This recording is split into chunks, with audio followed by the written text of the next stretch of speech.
Luisa González da su análisis sobre la coyuntura actual de nuestro país, pero sobre todo sobre el tema Verónica Abad y Daniel Noboa. Antes, amigo, les recuerdo que suscribirse es totalmente gratis y ayuda a esta comunidad. Hágalo en este momento. Y si desea ser un patrocinador o fan destacado, puede hacerlo en el botón de unirse. Luisa González dio los siguientes detalles. Mañana viernes los ha convocado a los legisladores para tratar el tema de la vicepresidenta. Usted conoce que la jueza Daniela Camacho ha solicitado la autorización a la Asamblea Nacional para el enjuiciamiento a la vicepresidenta, enjuiciamiento penal, a la vicepresidenta de la República. ¿Cómo están procesando ustedes el tema? No sé si usted ha conversado con sus coidearios en la Asamblea Nacional y ¿qué va a pasar allí? ¿Cómo se va a pronunciar el bloque de la Revolución Ciudadana? Buenos días, bienvenida. Buenos días, Luis. Un saludo a toda nuestra zona austral, la cuenca. Gracias por este espacio. Vamos directo a la pregunta. Con una prisa sorprendente, llevan un proceso en contra de la señora Verónica Abad. Quiero empezar aclarando que Verónica Abad es alguien con quien nosotros, como Revolución Ciudadana, tenemos grandes diferencias, abismales diferencias. Ella es una persona que su ideología es totalmente neoliberal, mientras que nosotros somos progresistas, ¿sí? Ella habla de la privatización de la salud, de la educación, mientras que nosotros hablamos de los derechos que contempla la Constitución, salud, educación pública de calidad gratuita. Más allá de las diferencias ideológicas, vamos a centrarnos el análisis en lo que dice la Carta Magna del Ecuador, partiendo de que cuando se irrespeta el Estado de Derecho, cuando se viola la Constitución de la República, las leyes, no es que se afecta una persona, quedamos afectados todos los ecuatorianos. ¿Por qué? Porque se deja sentado un precedente en el cual ni la ley ni la Constitución son importantes frente a la voluntad de quien tenga el poder o de quien tenga poder económico. Vemos aquí la Constitución de la República, las leyes dicen claramente que ante la ausencia del presidente de la República, quien debe asumir la presidencia es su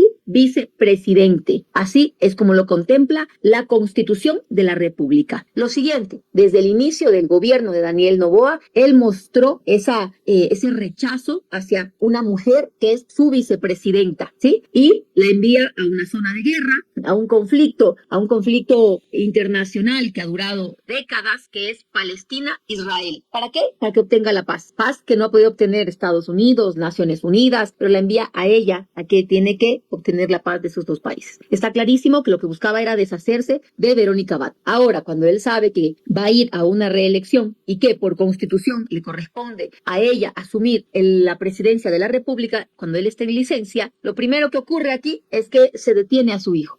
Presuntamente un tráfico de influencias por $1,500 y lo envían a la cárcel de La Roca. Cárcel de La Roca donde ni siquiera estuvo Fito, que se les escapó, donde ni siquiera estuvo Colompico, que lo recapturaron, pero envían al hijo de la vicepresidenta como una medida, y creo que esto es claro para los ecuatorianos, lo envían como una medida para forzarla a ella a venir al país, a dejar la función que se le había asignado en Israel y a que renuncie a su vicepresidencia de la República electa en las urnas. Ahora, cuando esto no les da resultado, ¿cuál es el siguiente paso? Vincularla a ella. Y creo que todos los ecuatorianos aquí debemos hacer una reflexión seria. Lo siguiente fue vincularla a la señora Verónica Abad en el proceso y tratar de enjuiciarla ya penalmente para así sacarla del cargo y que Daniel Noboa cumpla su capricho, que es poner en ese cargo a quien él quiera, menos a la señora Verónica Abad. Incluso llegó a decir que ella era correísta, cuando es clarísima las participaciones de ella, con Creo, que además su pensamiento no es el de la Revolución Ciudadana, etcétera, ¿no? Pero claro, como además siempre está la hoja de ruta y en el debate la Revolución Ciudadana.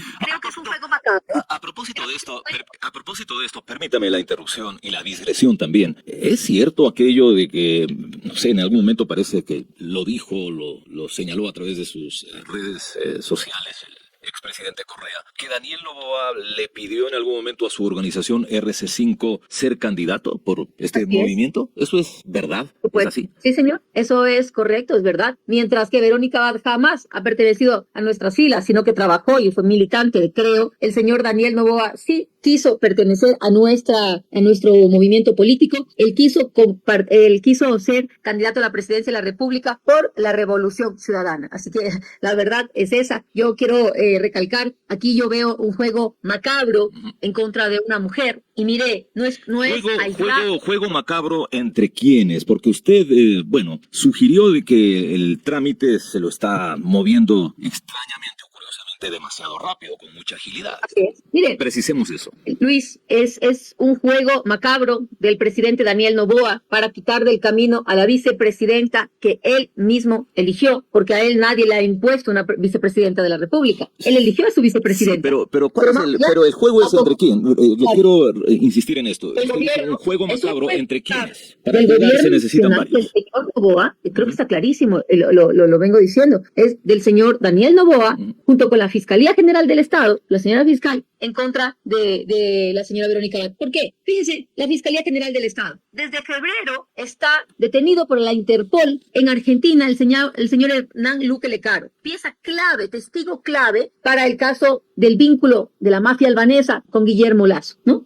Ahí hay un informe, León de Troya, donde demuestra con pruebas la narcopolítica, un informe realizado por la policía de Estados Unidos, de Reino Unido, de Ecuador, en donde se demuestra los vínculos del narcotráfico de las mafias con Guillermo Lasso, con su círculo cercano, con su gabinete ministerial. No todos, con algunos miembros. En ese caso, en el que hay pruebas, Hernán Luque Lecaro sigue en Argentina y no lo traen a dar versión. Sin embargo, en este caso de la señora vicepresidenta, la fiscal general ha dado un giro totalmente apresurado, ¿no? ¿Qué dice ayer la jueza Camacho? Notifica a la Asamblea Nacional para que tengan conocimiento y levanten la inmunidad y poder procesar a Verónica Abad. Y da 48 horas a la Asamblea Nacional para pronunciarse. 48 horas es el límite legal que te dan para poder convocar a una asamblea ordinaria, a una sesión de asamblea ordinaria en el Pleno de la Asamblea Nacional. Es decir, ayer mismo tuvo que el señor Kronfle convocar y por eso mañana es la sesión, para conocer si se da o no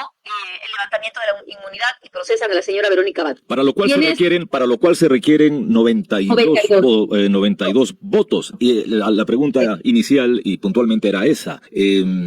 ¿Van a apoyar los legisladores de Revolución Ciudadana? Pero nosotros no nos vamos a prestar jamás para el rompimiento de la Constitución y peor por un capricho de quien cree que esto es la bananera Noboa, que el Ecuador es una hacienda bananera, que aquí no hay derechos, que aquí puede hacer lo que le da la gana. En campaña hace un ofrecimiento, gana e incumple. Y creemos que eso es normal. No, señores, no es correcto. No pueden jugar así con el destino de 18 millones de ecuatorianos. Y me parece que se está cometiendo una injusticia con esa mujer al haberla procesado desde un inicio. Pero usted ha revisado el expediente, o han revisado los legisladores el expediente, porque se dicen que hay grabación, es decir, que hay los llamados elementos de convicción necesarios como para vincularla a ella y procesarla por este delito de concusión, ¿no? Habría que revisar el expediente, que sería quizás lo más responsable. Mire, nosotros conocemos muy bien cómo actúa la señora Diana Salazar. Ya lo ha hecho antes. En el caso de Rafael Correa no encontró una prueba y lo procesó por influjo psíquico, con doctrina, cuando eso no consta en el Código Penal. Es totalmente ilegal. Tanto así que la Unión Europea declara a Rafael Correa como un perseguido político y le da el asilo político, ¿sí? Por las pruebas de lo mal que se llevó el caso Sobornos, las pruebas de que hay persecución política. Y creo que todos hemos visto cómo ha habido una hoja de ruta por deshacerse de la señora Verónica Abad, y la Constitución es clara, las leyes son claras, la prisa con la que llevan este caso también te da mucha claridad sobre cuál es el objetivo. Y el objetivo es simplemente quitarse del camino a una vicepresidenta de la República que fue elegida también en las urnas por el pueblo ecuatoriano, más allá de las diferencias que tenemos a nivel ideológico y político. Nosotros no nos vamos a prestar para este juego, no van a contar con los votos de la Revolución Ciudadana. Bien, en cuanto a lo otro, al escenario político electoral, ya inevitablemente, desde luego, se están hablando de candidaturas, de precandidaturas, y por supuesto está su nombre se dice que usted con mucha seguridad volvería a ser candidata a la presidencia de la República. Caramba, sería interesante interesante, por ejemplo, ya que ha mencionado usted también a la fiscal Diana Salazar, que es otro nombre del cual se habla mucho, podría ser ella candidata a la presidencia de la República, incluso ha inaugurado plataformas digitales, la vemos muy activa a la fiscal en ese sentido. Probablemente se esté preparando también una candidatura de la fiscal. ¿Qué le parece una segunda vuelta entre dos damas, dos mujeres, la fiscal Diana Salazar y usted? ¿Ha pensado en esa posibilidad que podría darse? Bueno, sería interesante desde un binomio, dos mujeres, desde cualquier aspecto, la participación de las mujeres, participación que recalco, ha sido puesta en el escenario desde el gobierno de la Revolución Ciudadana, ese protagonismo de las mujeres, el único movimiento político que propuso una mujer como candidata a la presidencia de la República fue la Revolución Ciudadana, en el cual tuve el honor de representar a mi movimiento político. En el futuro, pues no sabemos quién vaya a ser candidato del binomio de la Revolución Ciudadana. Hay muchísimos cuadros dentro de nuestro proyecto político, hombres, mujeres, está la misma Paola Pavón, la señora Viviana Veloz, que es nuestra vicepresidenta en la Asamblea, está también nuestra compañera Marcela Guiñaga. Hay muchas mujeres, muchos cuadros que podrían participar. Estoy mencionando a las más conocidas, tal vez, dentro del medio político, pero hay otras compañeras que también vienen haciendo un gran trabajo en muchos sectores. Así que eso se verá más adelante. Diana Salazar viene haciendo un trabajo político con aspiraciones de ir a la presidencia de la República. Yo lo único que puedo decir a los ecuatorianos, el Ecuador está visto como uno de los países con el peor sistema de justicia del mundo. Uno de los peores sistemas de justicia del mundo es el ecuatoriano. Parte de ese sistema de justicia es la Fiscalía General del Estado, llevada por quien no tiene la capacidad para sacar adelante esa institución que es clave en la investigación del delito. Que vemos que la mayor parte de delitos están en investigación previa, que no se llega a formulación de cargos. Esto significa impunidad. Esto significa que quien delinque sabe que puede seguir haciéndolo porque no funciona la justicia en el país, pero sí funciona para los casos políticos, en donde es rápida para sentenciar a los que les son incómodos, pero para los que son parte de su argolla, de su grupo de amigos, vemos que no toma acciones. Y ahí están las declaraciones de policías, como el policía Rengel, teniente Rengel, entre otros, el señor Víctor Arauz, donde también dan muestras claras de que en el informe León de Troya, donde están los vínculos de la mafia albanesa, del narcotráfico con el señor Guillermo Lasso, la fiscal general guarda silencio, no procesa rápidamente, no hace la comunicación que hace con los otros casos, ¿no? No saca ruedas de prensa, no da ruedas de prensa a nivel internacional, y que también muchos medios hegemónicos tapan este tipo de delitos. Entonces, creo que eso hay que analizarlo. Y un tema fundamental que creo que debe estar en el debate, ya que hablamos de seguridad. Mire usted, ayer sale también una noticia en donde el Servicio Nacional de Medicina Legal y Ciencias Forenses, mediante un comunicado, dice que ha colapsado la morgue en Guayaquil. Hay demasiadas muertes violentas, ha superado la capacidad de atención de los cadáveres que reciben gente que ha sido asesinada y que no hay quien los reconozca, quien reconozca a quién pertenece ese cadáver. Entonces, está colapsada la morgue en Guayaquil por las muertes violentas que existen en el país. Esto ocurre, por un lado, donde una institución del gobierno dice que está colapsada la morgue, y por el otro lado, el presidente de la República, la ministra del Interior, la señora Palencia, salen a decir que las muertes violentas han reducido y que el país es más seguro. La secretaria de Comunicación sale a decir que ya se puede salir libremente a transitar por las calles porque el país ya es más seguro. Solo en una semana le puedo decir, a la vuelta de mi casa, antes de ayer, robaron un vehículo, al profesor de mi hijo le robaron su vehículo, y así el círculo cercano de cada uno de nosotros podría contar historias sobre la violencia que vivimos en las calles, en el Ecuador entero. Estoy hablando de la provincia Pichincha, de Quito, pero así en muchísimos otros sitios del país. Ahora, esto es lo que tiene que estar en el debate, ¿no? Ahora, es cierto, abogada González, es cierto que hemos llegado a situaciones extremas, verdades, indudablemente las estadísticas, bueno, y la situación, desde luego, así lo demuestra, lo evidencia. Pero ¿no cree usted que todo esto es porque venimos desde hace varios años? Y aquí tendríamos también que incluir la gestión del ex presidente Rafael Correa, porque mientras usted señalaba y hacía todos los cuestionamientos a la fiscal Diana Salazar, me estaba acordando también del ex fiscal general de la Nación, Galo Chiriboga, si no estoy mal, ¿no? Sí, pero debemos hacer un análisis. Que también, fíjese usted que también allí, lo recordamos perfectamente, era muy evidente el condicionamiento que tenía el el fiscal general respecto del gobierno en ese momento del expresidente Correa, ¿no? Rafael Correa.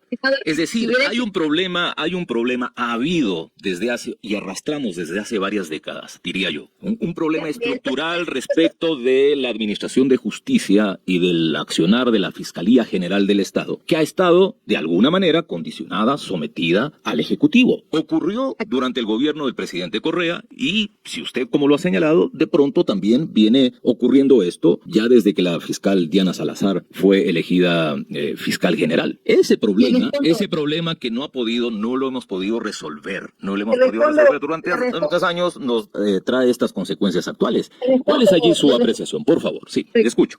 Le respondo técnicamente y le pido a los oyentes que analicen lo que les voy a decir, que hagan la reflexión, pero que sobre todo no se queden con mis palabras, sino que investiguen mis palabras. Número 1, si el fiscal general de aquella época hubiera sido nombrado por el gobierno de la Revolución Ciudadana y servir a la Revolución Ciudadana, entonces ¿por qué Rafael Correa perdió tantos casos? Si nosotros manejábamos la justicia, ¿por qué Rafael Correa perdió varios casos que él llevaba? Simple. Dígame cuántos casos ha perdido Lenín Moreno, Guillermo Lazo, Daniel Noboa con la señora Diana Salazar. Lo siguiente, ¿cuántos fiscales generales han obtenido en nota 10/20? 10/20 es la nota que obtuvo la señora fiscal para poder ser fiscal general del Estado y de la cual ella dijo que se sentía orgullosa porque esa era su nota. Sí, pero ni siquiera nuestros hijos se gradúan con un 10/20 y ahí está demostrado que no tenía la capacidad para conducir la Fiscalía General del Estado, ¿sí? Y por eso se puede ver en números cuántas investigaciones, cuántos delitos están en investigación previa y cuántos están en formulación de cargos. Es correcto, y estamos de acuerdo, estamos de acuerdo en los cuestionamientos que usted le hace a la Fiscalía, pero permítame lo siguiente, permítame lo siguiente, nada más.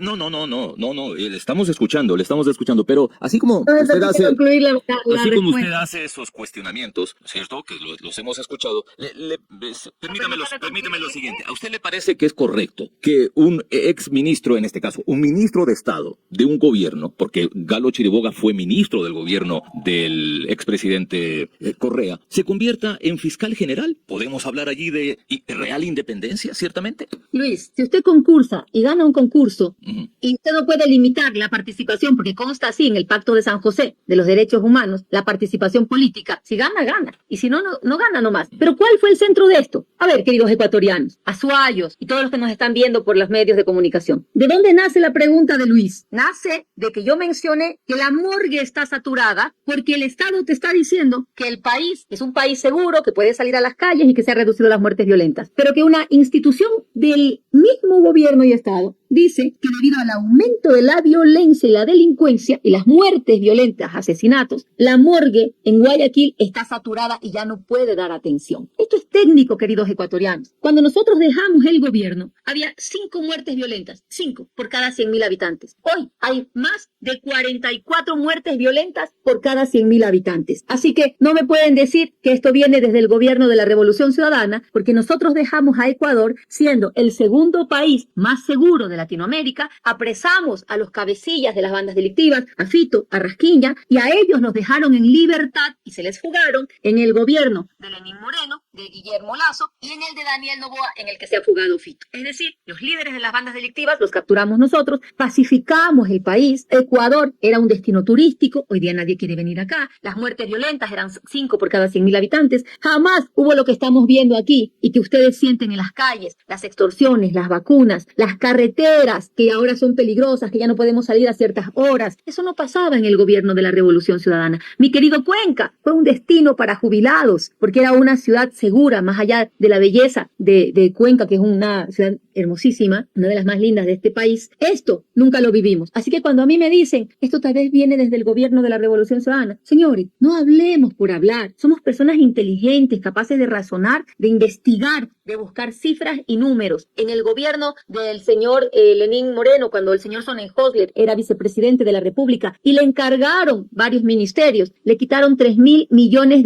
al sector de seguridad, $3.000 $3.000 millones a todo lo que tiene que ver seguridad, donde está además la fuerza pública. Desarticularon a la fuerza pública. La Policía Nacional ya no tiene ni siquiera vehículos para movilizarse. El ECU 911, que funcionaba perfecto, lo desarticularon totalmente. Las cámaras no sirven, no han recibido mantenimiento pese a estar pagadas. Entonces, ante un Estado ausente, la delincuencia se hace presente. Hay teorías al respecto en esto. El efecto cucaracha, por ejemplo, los delincuentes, los grupos delictivos, cuando encuentran países que no tienen una estructura organizada de Estado, allí se alojan, ¿no? Salen de un Estado donde hay una fuerte presencia del Estado y del control de la fuerza pública, dicen, mira, este de acá está votado, ahí nos podemos alojar. Bien. Eso fue Ecuador al destrozarle todo su sistema de justicia, y es así como terminamos hoy en lo que estamos. Mire cómo se le fuga el día 10, 3 días atrás, cómo se fuga tres delincuentes, son trasladados a una casa de salud sin convoy, sin seguridad. Y yo lo he dicho públicamente, posiblemente aquí hay una fuga planificada. No ha respondido la SNAI, no ha respondido Fiscalía, no ha respondido la Presidencia de la República, no ha respondido nadie. Enviaron esos delincuentes sin convoy, sin seguridad, sin equipos tácticos a un hospital. Y a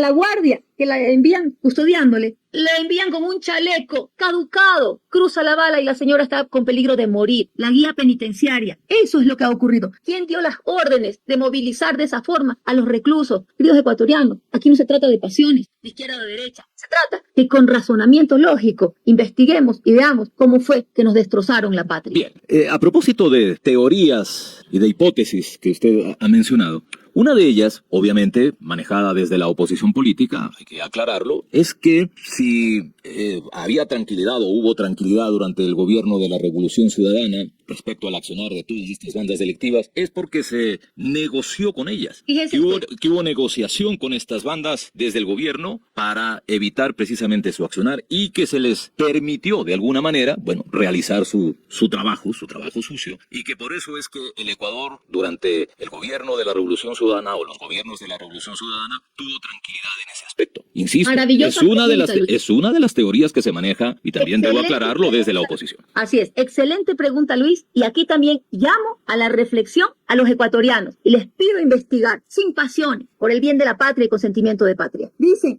los que son incapaces de conducir el Estado y de devolvernos la paz para nuestras familias, para nuestros hijos. Dicen, es que hubo paz porque la Revolución Ciudadana pactó. Las bandas delictivas, queridos ecuatorianos, el crimen organizado, estos grupos como la mafia albanesa y demás, ¿sí? Estos grupos pueden existir en cualquier país del mundo. Lo grave es cuando ellos se infiltran en el Estado y manejan desde el Estado. Pero este es un negocio, y un negocio que gira en torno a tráfico de armas y de drogas. La Unión Europea, no la Revolución Ciudadana, la Unión Europea y las publicaciones de The Guardian, entre muchos otros medios de comunicación a nivel internacional, en inglés, en español, en francés, han publicado cómo hoy día el Ecuador se ha convertido en el primer exportador de cocaína hacia la Unión Europea. Más del 60% de la cocaína que sale de Ecuador sale desde el puerto de Guayaquil hacia la Unión Europea. A Europa llega la droga, en su mayoría, desde Ecuador. Esto viene pasando desde el gobierno de Guillermo Lasso y que se mantiene ahora con Daniel Noboa, y ahí están las publicaciones. Si nosotros hubiéramos tenido paz porque pactamos con la mafia, entonces hubieran tenido ellos libertad para exportar su droga. Y Ecuador no era un país exportador de droga.